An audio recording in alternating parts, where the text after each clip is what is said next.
Hello guys, welcome back to our channel. Episode ആരംഭിക്കുമ്പോൾ കാണിക്കുന്നത് ശ്യാമയുടെ വീടാണ്. അങ്ങനെ അരുന്ധതി ശ്യാമയുടെ വീട്ടിലേക്ക് ചെല്ലുകയാണ്. അരുന്ധതിയെ കണ്ട് ഒരു ഞെട്ടലോടെ നിൽക്കുകയാണ് വാസുദേവൻ. ഒരാൾ വീട്ടിലേക്ക് കയറി വന്നാൽ അറ്റ്ലീസ്റ്റ് ഇരിക്കാനെങ്കിലും പറയണ്ടേ എന്ന് അരുന്ധതി ചോദിക്കുന്നു. ഞാനിപ്പോൾ കരാറിനെ കുറിച്ച് പറയാൻ വന്നതായിരിക്കും എന്നാകും അല്ലേ നിങ്ങൾ കരുതിയത്? എന്നാലേ അങ്ങനെയല്ല, ശ്യാമയുടെ കാര്യങ്ങളൊക്കെ ഞാൻ അറിഞ്ഞു. അതുകൊണ്ട് ശ്യാമയെ കാണാൻ വേണ്ടിയാ ഞാൻ ഇങ്ങോട്ടേക്ക് വന്നത്. ശ്യാമ എവിടെയെന്ന് ചോദിക്കുമ്പോൾ മുറിയിലുണ്ടെന്ന് വാസുദേവൻ പറയുന്നു. അതേസമയം തന്റെ കണ്ണന്റെ മുമ്പിൽ പ്രാർത്ഥിക്കുകയായിരുന്നു ശ്യാമ. കൃഷ്ണതുളസി പ്രാർത്ഥിച്ചു കഴിഞ്ഞോ എന്ന് അരുന്ധതി ചോദിക്കുമ്പോൾ ഒരു ഞെട്ടലോടെ തിരിയുകയാണ് ശ്യാമ. കൃഷ്ണതുളസി ആത്മാർത്ഥമായി പ്രാർത്ഥിച്ചോളൂ, എന്നിട്ട് നമുക്ക് സംസാരിക്കാം. ഇത് കേൾക്കുന്ന ശ്യാമ കൃഷ്ണതുളസി എന്ന് എന്തിനാ വിളിച്ചതെന്ന് ആംഗ്യത്തിലൂടെ ചോദിക്കുമ്പോൾ അരുന്ധതി പറയുകയാണ്, നിനക്കറിയില്ലല്ലേ, നിന്റെ ശബ്ദം ഇല്ലാതാക്കിയതും ഞാൻ തന്നെ അടി. എന്നെ ചതിച്ച നിന്റെ നാവ് ഇനി ഉയരാൻ പാടില്ല. നിന്റെ പാട്ട് ജീവിതത്തിന് ഞാൻ പട്ടട ഒരുക്കിയതാ. ഇത് കേൾക്കുന്ന ശ്യാമ അച്ഛനെയും അമ്മയും വിളിക്കാൻ ശ്രമിക്കുമ്പോൾ അരുന്ധതി പറയുകയാണ്, നിലവിളിച്ച് എല്ലാവരും വരുത്താൻ നോക്കുകയാണോ? നീ നിലവിളിക്ക്, നിന്റെ നിലവിളി ഞാനൊന്ന് കാണട്ടെ എന്ന് അരുന്ധതി പറയുമ്പോൾ ദേഷ്യത്തോടെ അരുന്ധതിയുടെ കഴുത്തിന് പിടിക്കുകയാണ് ശ്യാമ. പെട്ടെന്ന് ശ്യാമയുടെ കർണം പുകച്ചൊന്ന് കൊടുത്തിട്ട് അരുന്ധതി പറയുകയാണ്, നീ എന്ത് കരുതി എന്നെ തോൽപ്പിച്ചു കളയാമെന്നോ? എന്റെ മകൾക്ക് ഭീഷണിയാകുന്ന എന്തിനേയും ആരെയും ഞാൻ വെട്ടിവീഴ്ത്തും. ഇന്ന് നിന്റെ ശബ്ദമാ ഞാൻ ഇല്ലാതാക്കിയത്. ഇങ്ങനെ പോവുകയാണെങ്കിൽ നിന്നെ തന്നെ ഞാൻ ഇല്ലാതാക്കും. കൃഷ്ണതുളസിയുടെ പാട്ട് ആദ്യമായി കേട്ടപ്പോൾ തന്നെ എനിക്ക് സംശയമുണ്ടായിരുന്നു നീയാണോ അതെന്ന്. ഞാനത് നിന്നോട് ചോദിക്കുകയും ചെയ്തതാ. അപ്പോ നീ തന്ത്രപൂർവ്വം അതിൽ നിന്നുമെല്ലാം ഒഴിഞ്ഞു മാറുകയാ ചെയ്തത്. പക്ഷേ എന്റെ നിഴൽ നിന്റെ പുറകെയുണ്ടെന്ന് നീ അറിഞ്ഞില്ല. നീയേ സൺഷൈൻ കമ്പനിക്ക് നിന്റെ പുതിയ ആൽബം സോങ് കൊടുക്ക്, ഞാനൊന്ന് കാണട്ടെ. ഇത് നീയായിട്ട് ചോദിച്ചു വാങ്ങിയ വിധിയാണ്. പക്ഷേ നിനക്ക് ജീവിതത്തിലേക്ക് തിരിച്ചു വരാൻ ഞാനൊരവസരം തരാം. നിന്റെ ശബ്ദം നഷ്ടപ്പെട്ടതുപോലെ അത് തിരിച്ചു കിട്ടാനും വഴിയുണ്ട്. മറുമരുന്നുണ്ട്. ഞാൻ വിചാരിച്ചാലേ മറുമരുന്ന് കിട്ടും. നിനക്ക് ഞാൻ ആ മരുന്ന് തരാം. നിന്റെ ശബ്ദം തിരിച്ചു കിട്ടുകയും ചെയ്യും. പക്ഷേ നീ പാടുന്നത് വിസ്മയ്ക്ക് വേണ്ടി മാത്രമാകണം. നിനക്ക് വേണ്ടി നീ ഇനി പാടരുത്. കുറച്ചുകൂടി വ്യക്തമാക്കി നമുക്കൊരു കരാർ കൂടി ഉണ്ടാക്കാം. അത്രയും പറഞ്ഞ് അരുന്ധതി ഒരു മുദ്രപത്രം എടുത്ത് ശ്യാമയ്ക്ക് നേരെ നീട്ടിയിട്ട് പറയുകയാണ്, നീ ഇതിൽ ഒപ്പിട്ട് തന്നാൽ മാത്രം മതി. എഴുതാനുള്ളതെല്ലാം ഞാൻ എഴുതി പിടിപ്പിച്ചോളാം. ജഗനും ഞാനും കൂടി ചേർന്ന ഒരു മ്യൂസിക് കമ്പനി തുടങ്ങുന്ന കാര്യം നീ അറിഞ്ഞു കാണുമല്ലോ. കൃഷ്ണ തുളസി എന്നത് വിസ്മയാണെന്ന് എല്ലാവരോടും പറയാം. സ്റ്റേജ് ഷോകളൊക്കെ കുറിച്ചിട്ട് ആൽബം സോങ്ങുകൾ നമുക്ക് കൂടുതലായി പുറത്തിറക്കാം. എന്ത് പറയുന്നു ശ്യാമയെന്ന് അരുന്ധതി ചോദിക്കുമ്പോൾ അവിടെ ഇരിക്കുന്ന ബുക്കും പേനയും തന്റെ കയ്യിലേക്ക് എടുക്കുകയാണ് ശ്യാമ.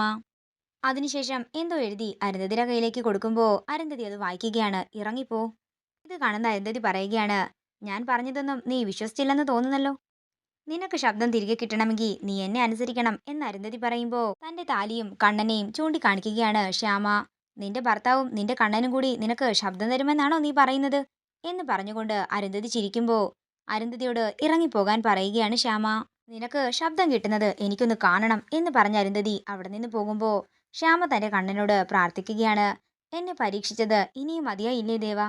ഞാൻ എന്താണെങ്കിലും ഇപ്പോൾ ഈ കാര്യങ്ങൾ ആരോടും പറയുന്നില്ല. ഇപ്പോൾ ഈ കാര്യങ്ങൾ പറഞ്ഞാൽ വലിയ പൊട്ടിത്തെറിയാകും ഇവിടെ ഉണ്ടാകാൻ പോകുന്നത്. എന്താണെങ്കിലും കുറച്ച് ദിവസം കൂടി നോക്കാം. അത്രയും പറഞ്ഞുകൊണ്ട് ശ്യാമ തന്റെ കണ്ണന്റെ മുന്നിൽ നിന്ന് കരയുകയാണ്. പിന്നീട് കാണിക്കുന്നത് അഖില് ആ വൈദ്യരുടെ അടുത്തേക്ക് ചെല്ലുന്നതാണ്. എന്താ കാര്യമെന്ന് വൈദ്യൻ ചോദിക്കുമ്പോൾ എനിക്കൊരാളെ ഒതുക്കണമെന്ന് അഖില് പറയുന്നു. ഒതുക്കണമെങ്കിൽ പോലീസ് സ്റ്റേഷനിൽ പോകണം എന്ന് വൈദ്യൻ പറയുമ്പോൾ അഖില് പറയുകയാണ്, ഒരാളെ ഊമയാക്കാനും കൈകാലുകൾ സ്തംഭിപ്പിക്കാനും ഉള്ള ചില മരുന്നുകളൊക്കെ വൈദ്യരുടെ അടുത്തുണ്ടെന്ന് എനിക്കറിയാം. ഇത് കേൾക്കുന്ന വൈദ്യൻ പറയുകയാണ്, എന്റെ കയ്യിൽ അങ്ങനെയുള്ള മരുന്നൊന്നുമില്ല.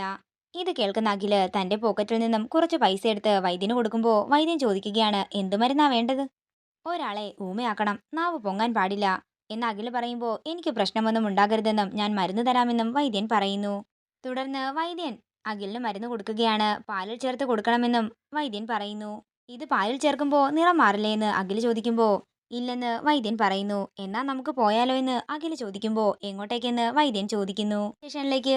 അത്രയും പറഞ്ഞുകൊണ്ട് അഖില് വൈദ്യനെ പൊതിരെ തല്ലുകയാണ്. കുറച്ച് ദിവസങ്ങൾക്ക് മുമ്പ് നീ ഒരു പെൺകുട്ടിയുടെ ശബ്ദം പോകാൻ വേണ്ടി മരുന്ന് കൊടുത്തിരുന്നോ എന്ന് ചോദിക്കുമ്പോൾ കൊടുത്തിരുന്നെന്ന് വൈദ്യൻ പറയുന്നു. എന്റെ ഭാര്യയ്ക്കാ നീ മരുന്ന് കൊടുത്തത്, നടക്കെന്ന് പറഞ്ഞ് അഖില് അയാളെ ബലമായി കാറിലേക്ക് കയറ്റാനൊരുങ്ങുമ്പോൾ ആ വൈദ്യൻ പറയുകയാണ്, സാറേ ഞാൻ മറുമരുന്നുണ്ടാക്കി തരാം. സാറെന്നെ വിട്ടയച്ചാൽ ഞാൻ മറുമരുന്നുണ്ടാക്കി തരാമെന്ന് പറയുമ്പോൾ അഖില് അയാളുടെ ഷർട്ടിൽ നിന്നും പിടിവിടുകയാണ്. പെട്ടെന്ന് അയാൾ അഖിലിനെ തള്ളിമാറ്റി അവിടെ നിന്ന് ഓടുകയാണ്. അങ്ങനെ ആ വൈദ്യൻ അഖിലിന്റെ കയ്യിൽ നിന്നും രക്ഷപ്പെട്ടു പോവുകയാണ്. ദേഷ്യത്തോടെ അഖില് വണ്ടിയും എടുത്തുകൊണ്ട് പോകുന്നതാണ് കാണിക്കുന്നത്. പിന്നീട് കാണിക്കുന്നത് അഖില് നേരെ ക്ഷേത്രത്തിലേക്ക് ചെന്ന് കണ്ണന്റെ മുന്നിൽ നിന്ന് ശ്യാമയ്ക്ക് വേണ്ടി സംസാരിക്കുന്നതാണ്. ദൈവമെന്ന് പറയുന്നത് ഒന്നില്ല, ഇല്ലെങ്കിൽ എന്റെ ശ്യാമയെ ഇങ്ങനെ പരീക്ഷിക്കില്ലായിരുന്നു. ഇന്നത്തോടെ ഞാൻ എന്റെ വിശ്വാസം ഇവിടെ അവസാനിപ്പിക്കുകയാണെന്ന് അഖില് പറയുമ്പോൾ ഇന്നോ ഒരു മയിൽപീലി അഖിലിന്റെ ദേഹത്തേക്ക് പറന്നു വീഴുകയാണ്. അഖിൽ ദേഷ്യത്തോടെ ആ മയിൽപ്പീലി ദൂരത്തേക്ക് എറിയാൻ ഒരുങ്ങുമ്പോൾ കണ്ണൻ അങ്ങോട്ടേക്ക് വരുന്നു. അഖിൽ സാറേ, അതെറിഞ്ഞു കളയല്ലേ. എന്താ അഖിൽ സാറേ പ്രശ്നമെന്ന് കണ്ണൻ ചോദിക്കുമ്പോൾ ശ്യാമയുടെ ശബ്ദം പോയ കാര്യം അഖിൽ പറയുന്നു. എന്റെ സാറേ, ഞാൻ സാറിനോടൊരു കാര്യം ചോദിക്കട്ടെ. സാർ ഇപ്പോ ഭഗവാനോട് ദേഷ്യപ്പെടുന്നു. ഇതിന്റെ പിന്നില് ഒരു കാരണമുണ്ടല്ലോ. അതേപോലെ ഞാൻ സാറിന്റെ അടുത്തിപ്പോ വന്നതിനും ഒരു കാരണമുണ്ട്. ഈ മയിൽപ്പീലി എടുക്കാനല്ലേ ഞാൻ വന്നത്. അതുപോലെ ദൈവം ശ്യാമേച്ചി ഇപ്പൊ പരീക്ഷിക്കുന്നതിന് പിന്നിലും കാരണം കാണില്ലേ എന്ന് കണ്ണൻ ചോദിക്കുകയാണ്. പറഞ്ഞതുപോലെ ശ്യാമയ്ക്ക് ശബ്ദം തിരികെ കിട്ടുമോ എന്ന് അഖിൽ ചോദിക്കുമ്പോൾ കിട്ടുമെന്നും, പക്ഷേ ഇതിന് സാർ അഗ്നിപ്രവേശ പൂജ ചെയ്യണമെന്ന് കണ്ണൻ പറയുന്നു. ഇത് കേൾക്കുന്ന അഖില് അമ്പരപ്പോടെ കണ്ണനെ നോക്കുകയാണ്. പിന്നീട് കാണിക്കുന്നത് അഗ്നിപ്രവേശ പൂജയുടെ ഒരുക്കങ്ങളെല്ലാം കഴിഞ്ഞ് അഖില് അഗ്നികുണ്ഡത്തിന്റെ നടുക്ക് നിൽക്കുന്നതാണ്. ഇതോടുകൂടി ഇന്നത്തെ എപ്പിസോഡ് ഇവിടെ തീരുകയാണ്. വീഡിയോ ഇഷ്ടമായെങ്കിൽ മറക്കാതെ ലൈക്ക് ചെയ്യുക, ഷെയർ ചെയ്യുക, കമന്റ് ചെയ്യുക. സീരിയൽ അപ്ഡേറ്റ്സിനായി മറക്കാതെ സബ്സ്ക്രൈബ് ചെയ്യുക നയൻസ് ക്രിയേഷൻസ്.